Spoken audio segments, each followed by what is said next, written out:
मैं कहना चाह रही हूँ कि वो बीजेपी और आरएसएस जिन्होंने हमेशा तिरंगे और संविधान से नफरत की है, जिन्होंने हाल ही तक तिरंगा फैलाया नहीं था, हॉइस्ट नहीं किया था, जो संविधान को बार बार बदलने की आवाज करते हैं, जो 400 पार का नारा था वो संविधान बदलने के लिए लाया था, लेकिन अनफॉर्चुनेटली उनको 400 पार मिला नहीं। तो तब उनको समझ में आया कि नहीं, अभी संविधान की बात करनी चाहिए, तो अभी संविधान के ऊपर प्यार करने का शो कर रहे हैं। लेकिन ये सिर्फ शो है, वो कल हमें पता चला, जो दूध का दूध पानी का पानी कल हो गया। और जो अंतर मन से अमित शाह जी ने बात की उनके, कि बाबा साहब जो कहते हैं अगर उतनी ही बार भगवान का नाम लेते थे तो स्वर्ग प्राप्त करते थे, इसकी हम कड़ी निंदा करते हैं। बाबा साहब संविधान, संसद, लोकतंत्र का इतना बड़ा अपमान अगर इस देश का के गृह मंत्री कर रहे हैं तो हम उन्होंने माफी मांगनी चाहिए और रेजिग्नेशन भी देना चाहिए। अभी पता चल रहा है कि जो बीजेपी हमेशा कहती है, अभी कह रही है संविधान, वो पूरा झूठ है। संविधान बदलने की कोशिश, 1 नेशन 1 इलेक्शन हो, 400 पार हो, ये सब basic structure of the constitution बदलने की साजिश थी।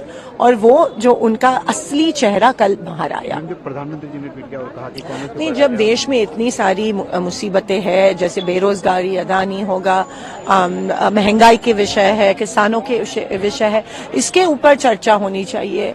लेकिन वो कभी करते नहीं है, ना उसके ऊपर कभी डिस्कशन में शामिल होते हैं। तो ये बहुत ही एक सीरियस बात है। और जब उनको कोई कुछ नहीं मिलता है, तब वो फैमिली और डायनेस्टी इन चीजों पे आ जाते हैं।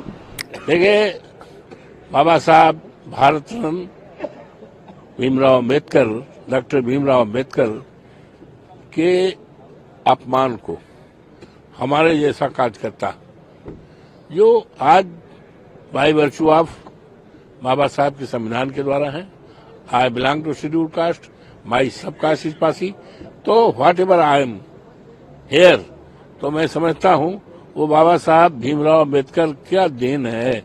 और तो जिस तरह से हमारे देश के गृह मंत्री ने बहुत ही गैर जिम्मेदाराना स्टेटमेंट दिया है, वो एक तरह से violation of Indian constitution as well as violation of preamble of the constitution, जो कि हमारे संविधान की आत्मा है।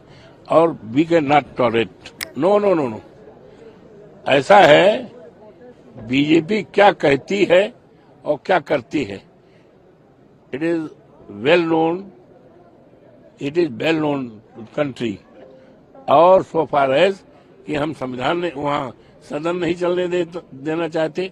देखिए, सदन चलाने की जिम्मेदारी सत्ता और विपक्ष की है, हम इसको मानते हैं, लेकिन बहुत कुछ जिम्मेदारी सत्ता पक्ष की है। लेकिन सत्ता पक्ष अफसोस के साथ कहना पड़ रहा है कि 25 नवंबर से सदन आहूत हुआ था। आज हम आपसे बात कर रहे हैं 18 दिसंबर को, इसमें सदन बहुत कम चला है। और इसलिए कि जो सरकार है, मोदी जी के नेतृत्व में जो सरकार है, ये जनता के जो ज्वलंत मुद्दे हैं उन मुद्दों से हटकर और उन मुद्दों को सॉल्व नहीं कर पाई। संविधान पर हो रही चर्चा के दौरान कल जब राज्यसभा में केंद्रीय गृह मंत्री आदरणीय अमित शाह जी जब जवाब दे रहे थे, तो उस वक्त सदन में मैं खुद भी वहां पर मौजूद था। कांग्रेस आज जिस तरीके से बाबा साहेब के सम्मान को लेकर चिंता जता रही है, ये वही कांग्रेस है जिन्होंने बाबा साहेब के रहते हुए, उनके जीते जी कभी उन्हें सम्मान देना जरूरी नहीं समझा। उन्होंने बाबा साहेब को चुनाव हरवाने का काम किया। और तो और उनके जाने के बाद भी कभी भी कांग्रेस, उनके नेता, उनकी पार्टी ने कभी भी बाबा साहेब के सम्मान में कोई कार्य, कोई कदम उठाना जरूरी नहीं समझा। दशकों तक उनकी एक तस्वीर, उनके बनाए हुए संविधान जिसके आधार पर भारत की संसद कार्य करती है, उनकी एक तस्वीर तक भारत की संसद में लगाना कांग्रेस ने जरूरी नहीं समझा।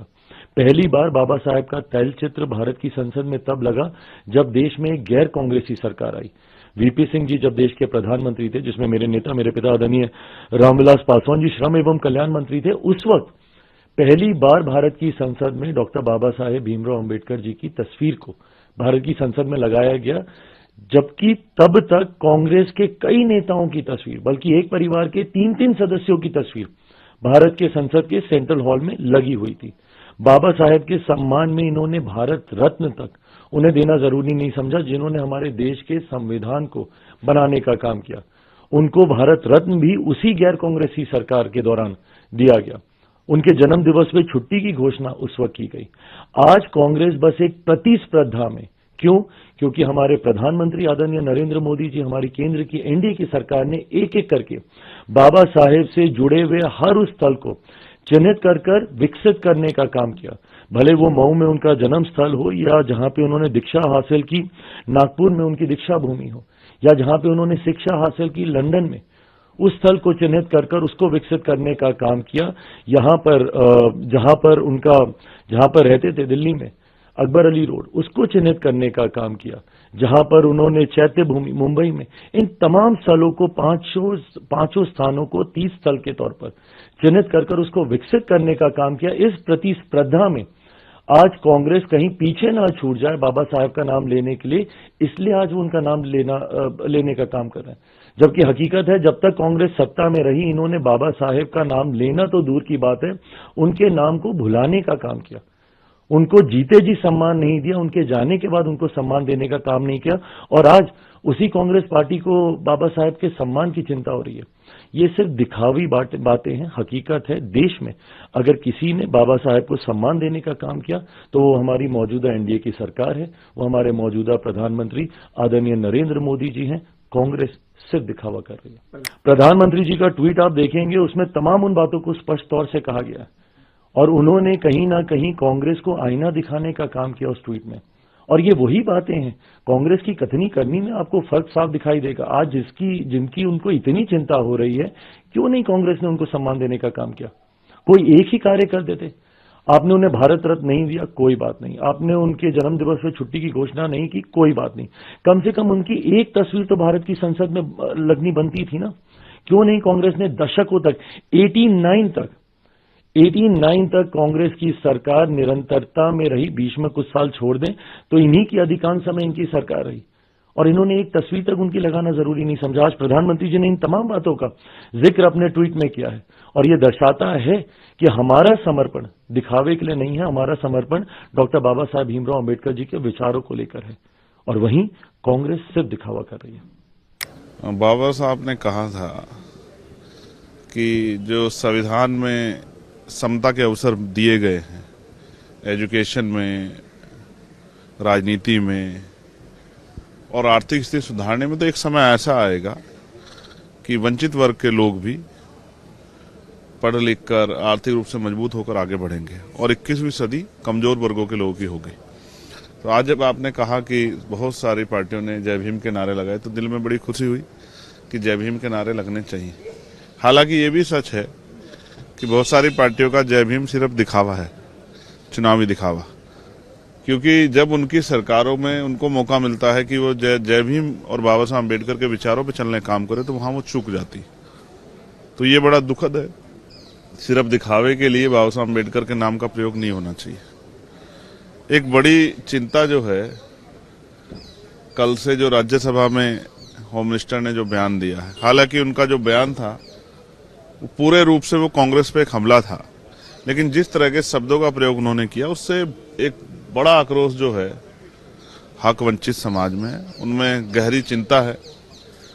भले ही अमित शाह जी के लिए बाबा साहब अम्बेडकर कोई बहुत मायने ना रखते हो, लेकिन इस देश के करोड़ों वंचितों, शोषितों, महिलाओं के मुक्तिदाता है बाबा साहब अम्बेडकर।